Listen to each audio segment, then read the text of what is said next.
And we're back. You're listening to the Talking Boxing with Billy C show. You're watching us on the Fight Now television channel. Glad you could join us. And if you don't have Fight Now on your sports channel lineup, you need to call your local television provider and tell them that you want Fight Now right now. It's that simple, man. Pick up the phone and call. For all the information about the channel, you can find it on their website, www.fightnow.com. And speaking of now, joining us is the big cheese from the Fighting Irishmen Exhibit. Please welcome James Houlihan. Good morning, James. Hi, good morning. Thank you for having us on your show. Hey, man, you got to tell me, what's the deal? Now, this exhibit, it travels around. I mean, does it go from city to city? Explain to me what's going on with that. Yeah, it was originally created for the Irish Arts Center in New York and was supposed to run for 4 months in the fall of 2006. And when we opened the exhibit, we had a huge, much greater response than anyone anticipated. And we had press coverage. Bill Gallo wrote a feature in the Daily News, and we had front page coverage on the Journal News in Westchester and Rockland and Bergen counties, and feature articles in Newsday and on the 6 o'clock news on NBC, on TV. So we started being contacted by people who said, what are your plans for the exhibit to travel? And when I had created it at the request of the Irish Arts Center, there was no concept of that, but we were quickly approached by the South Street Seaport Museum in New York. They asked if they could have it as a feature exhibit for 2007. It was particularly fitting because they're really several steps away from where all the immigrant ships landed and the Irish had disembarked and set their first foot on America, especially in the 19th century. So we were there, and then while we were there, Bob O'Neill, who was the chief librarian for the Burns Library in Boston College, saw it when he was visiting New York and called and said, is there any chance we can bring this to Boston? So we were there in 2008. And then while we're in Boston, a woman from the Ulster American Folk Park in Northern Ireland was visiting family in Boston and saw it and contacted us. And so then we wound up going to the Ulster American Folk Park in 2009, where we won the Inspire Mark, the first one to win an Inspire Mark for the 2012 Olympics, which signifies kind of combining art and culture and sport all together. And then we were in the GAA Museum, the Gaelic Athletic Association Museum in Croke Park in Dublin, which would be Ireland's Yankee Stadium, if you will.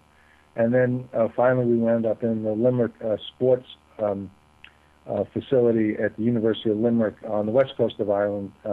So we've now brought the exhibit back. We're in the beautiful McClellan Library in Phoenix, in the Irish Cultural Center in Phoenix, downtown Phoenix. And the exhibit will be there till the end of May or the end of June. We've also been contacted by another number of other locations about the possibility of bringing the exhibit to Philadelphia, Los Angeles, Minneapolis. So we'll see where our journey takes us next. Wow. You know, there's a rich history of Irish boxing, and I know a mutual friend of ours, Patrick Myler, he wrote a book I absolutely loved about Dan Donnelly, an Irish champion. Now, you guys have that famed mummified arm of his, right? Tell us about that. Right. So this goes back to 1814. Dan Donnelly was a young Irishman. At that time, the sport of boxing, bare knuckle, the Broughton rules, not the Marquis, the Queensberry rules. Boxing hadn't traveled to the United States, so it literally was originated and dominated by the English. And, at that time, Ireland was under the colonial rule of England. England was not a loving ruler as far as the Irish were concerned. So there was a fair amount of animosity. And Dan Donnelly beat not one but two English champions in succession in a natural amphitheater about 30 miles outside of Dublin, which has now been renamed Donnelly's Hollow. And the arm resided in a pub outside of Kilcullen called the Hideaway and or Hideout, I think it was. And the people who owned that pub, the Byrne family, were very generous to lend us the arm. The story about how the arm got to be, that takes place after Dan Donnelly died. Huge funeral procession, 80 to 100,000 people watching the coffin proceed through the streets of Dublin. Several nights later, his gravesite was robbed. and an angry mob traced the cadaver back to a surgeon's house, Surgeon Hall. And this grave robbing was kind of not unusual in those times because medical schools, doctors, etc., were prohibited from working on human cadavers unless it was one of someone who was put to death by the state. So it was a common practice for doctors, medical schools, etc., artists to pay people to find them bodies to work on and dissect. So the crowd was ready to string up Surgeon Hall. He cut a quick deal and he gave the cadaver back, but kept the right arm, which was then subsequently mummified and used in a medical school in Scotland for about 100 years, and then became part of a traveling circus, and then was purchased by the Byrne family to put in their pub, which was kind of like a Ripley's Believe It or Not kind of tourist attraction. So we had the arm in New York and Boston, and then we brought it back to Ireland. Unfortunately, Mrs. Byrne decided to keep the arm. She didn't want to come back to the United States for a second trip. But we have photographs. We have a storyboard that tells about the legend. We have some depictions of Dan Donnelly and his opponents, and it's a story that people find fascinating. We refer it as maybe the oldest and most unique piece of sports memorabilia existent in the world today. Yeah, it's quite the story. What other tell us about some of the other stuff that you have in the exhibit that might be of interest? Well, what's interesting is the exhibit has kind of changed and grown and had its own kind of feel since we came up with the idea. So, boxing collector by the name of Dennis Nolan lent us Jack Dempsey's blazer that he used to wear in his restaurant. And he greeted all the people at the front door. We had from Dennis also John L. Sullivan's fur coat. We have a lot of memorabilia about Muhammad Ali because, especially now, we have a section devoted to him in Phoenix because he's a resident of Phoenix, and his great-grandfather on his mother's side, Odessa Clay's grandfather, was Abe Grady from County Clare in Ireland, who emigrated right after the Civil War from Ireland to the United States and married a freed black slave. So even the greatest has Irish blood in him, and we have memorabilia about his fight in Dublin in 1972 against Al Blue Lewis. We have personal effects of Sailor Tom Sharkey from the Sharkey family, and even when we were in Ireland, I was approached by a fellow who said, "Do you know who Frank Moran was?" I said, "Yeah, he was a Irish-American heavyweight. His parents were born in Ireland. He fought Jack Johnson in 1914 in Paris, and then Jess Willard in the old Madison Square Garden in 1916, both times losing decisions for heavyweight title of the world." He said, "Well, I have the gloves that Frank wore in his title fight against Jack Johnson." And the story was after the fight in Paris, which was Frank's first trip out of the United States, he decided to stop off on the way back and visit his family and cousins and relatives in County Mayo on the west coast of Ireland. And they were so gracious and such great hosts that when he was leaving, he gave them the gloves from his fight with Johnson as a thank you. And they were over the mantle above the fireplace close to 100 years till they stepped forward and lent us the gloves to the exhibit. So we've had, when we were in Ireland, we had silver and gold and bronze Olympic medals from various Olympic amateurs. Unfortunately, we don't have them now. But we have a lot of information about Katie Taylor, who won the gold in 2012 for Ireland and was named the best boxer in the 2012 Olympics. We have Barry McGuigan, who's a member of the Boxing Hall of Fame. His total outfit from the fight against Eusebio Pedroza when he won the world title. And we have lots of a poster for $1 Million Baby signed by Hilary Swank, who won the Academy Award. We have lots of movie memorabilia related to boxing. Books, magazines, posters, programs, photographs, and we have a lot of stuff about the various champions. That's not. It's more, I would call, the human side as opposed to the boxing side. For instance, we have James Braddock's Cinderella Man's. We have poster for the movie, and we have some pictures of Jim Braddock. But we also have his wedding picture, and we have his first communion picture where he's in short pants. No, that's good because, I think that the general consensus a lot of times when people refer to boxing is that it's separate from, normal people. And I like that. It sounds good. Staying on the theme of more modern times, there was kind of a lull with Irish boxing, but it seems to be coming back right now. Do you have plans to, keep going and maybe incorporating like maybe video footage or something like that as time goes on with this exhibit, or are you focused on what has already just taken place? Well, first to answer the question about video and audio, we got permission from ESPN because it's a not-for-profit. We're not doing this to make money, and it's educational to use clips from their warehouse. And so we have about 2.5 hours of video on DVDs. People attending the exhibit can go on and select what chapters they want to view. We also found from the Bayside Historical Society old records, vinyl records, that were made of a radio show that gentleman Jim Corbett hosted in 1931-32.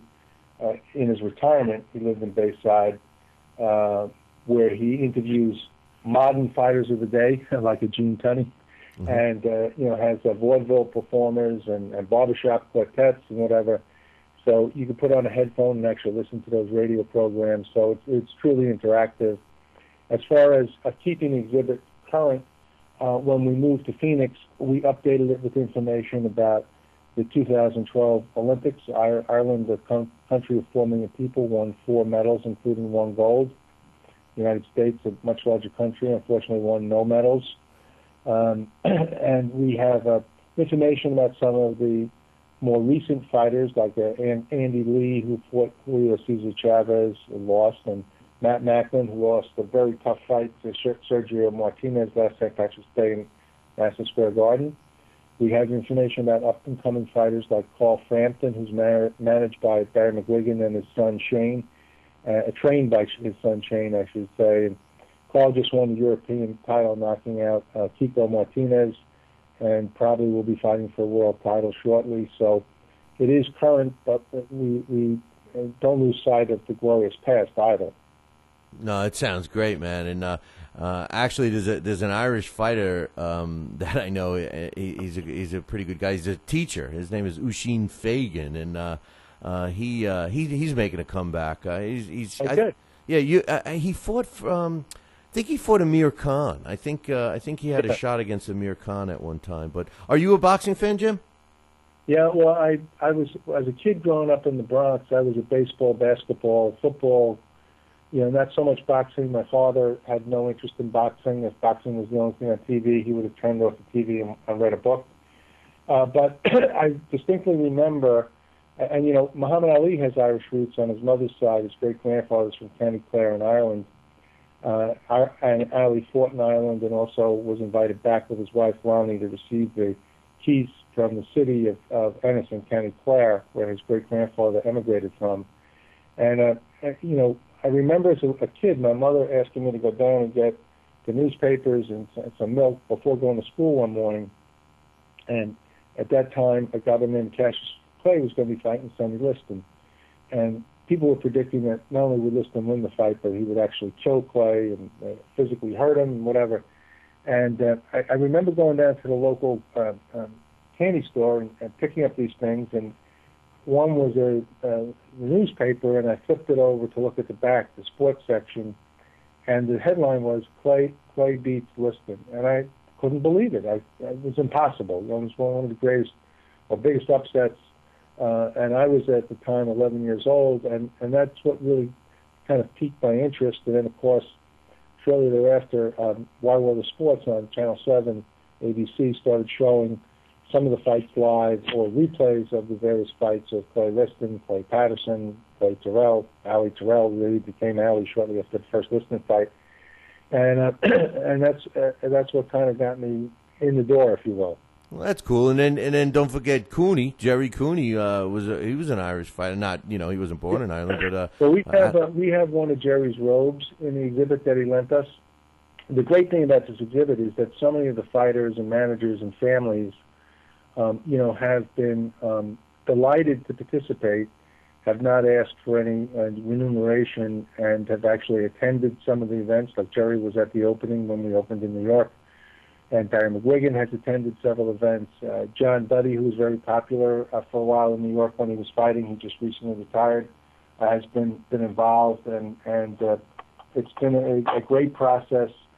Jay Tunney, Gene's son, has been involved. We're going to be doing an event next month out in Phoenix, tentatively scheduled, I think, for April 25th. He wrote a great book about his dad and his dad's literary relationship with George Bernard Shaw, the great Irish playwright. And so when we do these special events, we have video, we have panels with experts. We had one in New York that was fabulous. We had Bud Schulberg, before he passed away, telling anecdotal stories about, his not only his writing career and writing on the waterfront, but as a kid growing up as the son of a Hollywood producer and having a special guest at dinner, the heavyweight champion Jack Dempsey. Oh man! So it's really been a tremendously interesting journey.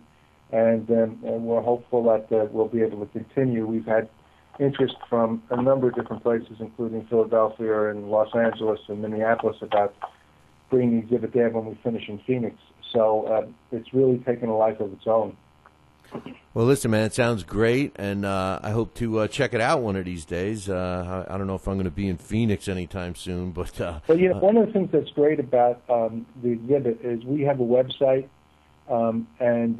If you go to the IrishArtsCenter.org website, there's a link that will refer you to the Fighting Irishman website, which has pictures, it has publicity from various openings, it has lots of information, stories. And then on YouTube, there's a number of videos. There's one of myself conducting a tour back in 2006 of the Irish Arts Center, a brief, 10-minute tour of the exhibit. But then there's this footage from, for instance, the opening in Dublin, the GAA museum, where Ambassador Dan Rooney of the Rooney family from Pittsburgh was there to cut the opening ribbon. And so you can really, if you today with the beauty of computers, you can go and Google and search, and you can find tremendous information about our exhibit. Well, that sounds great. Is it just as easy to send people to www.fightingirishmen.com? I mean, is that pretty much the hub? So that's a direct link if you want to learn more about the Irish Arts Center and all the things it does. I'm actually chairing a capital campaign to build a new facility in New York.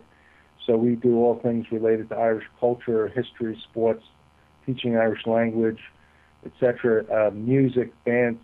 So it's been, as I said, a really wonderful experience for me. I've learned a lot, and I've met a lot of interesting people who I would have otherwise probably not crossed paths with if I didn't take on this opportunity. Well, I'm glad you did, and I'm glad you're expanding the boxing world in terms of getting up close and personal with some of these past greats, because to me it's real important. So, James, I appreciate you coming on. And one other thing, I'm still dying to try one of those sunflower bagels you talk so highly of, man. Come on.